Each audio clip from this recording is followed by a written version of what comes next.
রাধে রাধে বন্ধুরা, জয়গুরু জয়নিতাই। অনেক দিন পর তোমাদের সামনে আসলাম। ব্লগ ভিডিও অনেক দিন আমি দিই না বা দেয়া হয়ে ওঠে না নানান রকম কারণে। তাই আজ বৃহস্পতিবার সকলকে আগে বলবো যে জয় মা লক্ষ্মী। সকলে ঘরে মা লক্ষ্মীর কৃপা বর্ষিত হোক, সকলে মা লক্ষ্মীর কৃপা প্রাপ্ত হোক, এই কথা বলেই ভিডিওটা শুরু করব। আর অবশ্যই ব্লগ ভিডিওটা যারা ফেসবুক থেকে দেখবে অবশ্যই পেজটা ফলো করবে, আর যারা ইউটিউব থেকে দেখবে তারা চ্যানেলটা সাবস্ক্রাইব করবে, একটা লাইক দিয়ে পুরো ভিডিওটা দেখবে। আর কিছু একটা তোমাদের মতামত করে অবশ্যই কমেন্টে রাধে রাধে লিখতে ভুলো না। এটা লিখো, অবশ্যই কমেন্টে একটা রাধে রাধে লিখবে, কিংবা বৃহস্পতিবার আজকে জয় মা লক্ষ্মীও লিখতে পারো। কিছু একটা মতামত জানিও, ভালো লাগবে চ্যানেলের। আর তোমাদের আজকে সকালে যে মা লক্ষ্মীর আজকে পুজো করেছি বৃহস্পতিবার, তোমাদের আসনটা একটু দেখাই। আমি পুজো করতে করতে তো ভিডিও করতে পারি না, ভিডিও করাটাও ঠিক না, কারণ এতে পুজোর ভীষণভাবে ব্যাঘাত ঘটে। আর আলাদা করে যে করব সেটাও আর আমার এত পরিশ্রম আর আমি করে উঠতে পারি না, অনেকটা প্রেশার পড়ে যায়। যাই হোক, তোমাদের সঙ্গে একটু মাকে দর্শন করাই তোমাদের। দেখো আজকে মা কিভাবে সেজে উঠেছেন। পুজোর ভিডিও করতে বসলে পুজোর দিকে ভীষণভাবে মনোযোগ চলে যায়, মানে হয়, কনসেন্ট্রেট নষ্ট হয়। তোমরা ভোগ দর্শন করো, যেটার জন্য আরও আমি ব্লগ ভিডিও দিলাম। অনেক দিন তোমাদের ভোগ দর্শন করাইনি, গোপালের ভোগ দর্শন করাইনি, মা লক্ষ্মীর ভোগ দর্শন করাইনি। আমি একই জায়গায় ভোগ দিই, এক জায়গায় নিবেদন করি, তাই তোমাদের একভাবেই দেখালাম। তোমাদের হয়তো অনেকের মনে নানা প্রশ্ন হবে, কিন্তু আমি সব একই জায়গায় একই এতে ভোগ নিবেদন করি।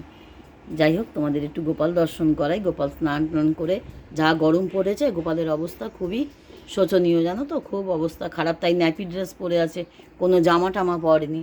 এই ন্যাপি ড্রেসগুলো আমারই নিজের হাতের বানানো এগুলো। আর এই যে এখানে ঠাকুরের আসন তো অনেক ছোট করে দিয়েছি, তোমাদের এই ভিডিও আগে একটু দিয়েছি, জানি না তোমরা কারা দেখেছো দেখোনি। আগে আমার ঠাকুরের আসনে আরও দেবদেবী ছিলেন, তা অনেকটা ছোট করে দিয়েছি, তাই অনেকটা হালকা লাগছে। তবে তবে কোথায় ছোট করলাম সেটাও তোমাদের একটু দর্শন করাই।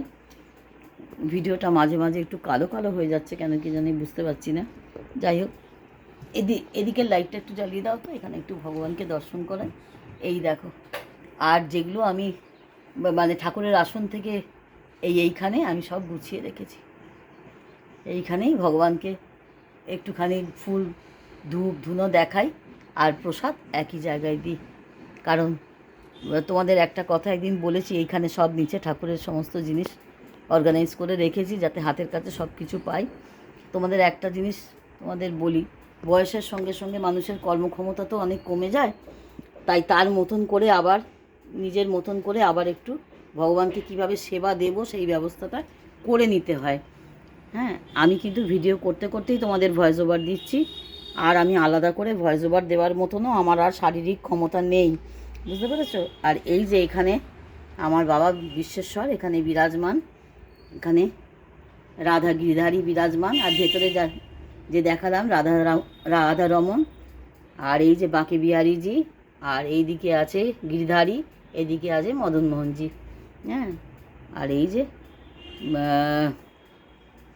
নিতাই গৌর দামোদরের ছবি। এইভাবেই মোটামুটি এখন আপাতত আসনটা এইভাবেই করা হয়েছে নিজের শারীরিক অক্ষমতার জন্য। আর কিছু বলছি না, শারীরিক অক্ষমতা তো প্রচুর। আর এই যে তুলসী ডান্ডিকে এইভাবে জলে যদি রাখো তাও একটু তুলসী ডান্ডি থাকবে, যা গরম পড়েছে তুলসী পাতা একদমই থাকছে না। আর যারা তো মানে গোবিন্দের সেবায় সব সময় তুলসী পাতা প্রয়োজন হয়, একটু এক ঘটির মধ্যে আধ ঘটির মতন জল দিয়ে একটু ডাঁটিগুলোকে ভিজিয়ে রেখে এইভাবে ফুলটা তুলসী পাতাটার ব্যবস্থা করে রাখলাম।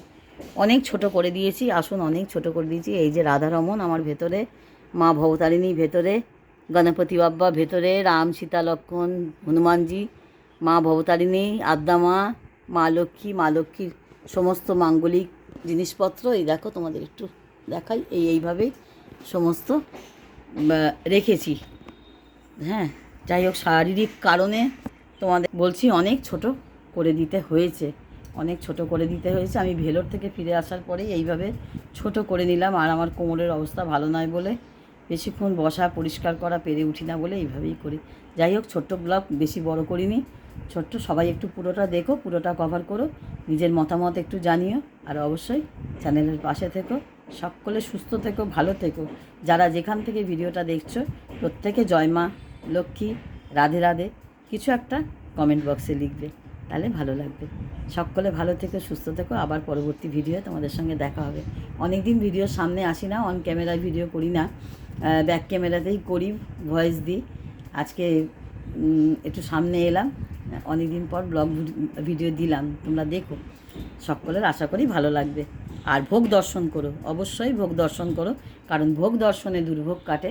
আর ভোগ তুমি যদি প্রসাদ নাও, তাহলে তো তোমার ভাগ্যের পরিবর্তন অবশ্যই হবে। আর সকলে ঈশ্বরের পথে থেকো, সদা ঈশ্বরের পথে থেকো। সকলে সুস্থ থেকো, ভালো থেকো। রাধে রাধে, জয় গুরু, জয় নিতাই।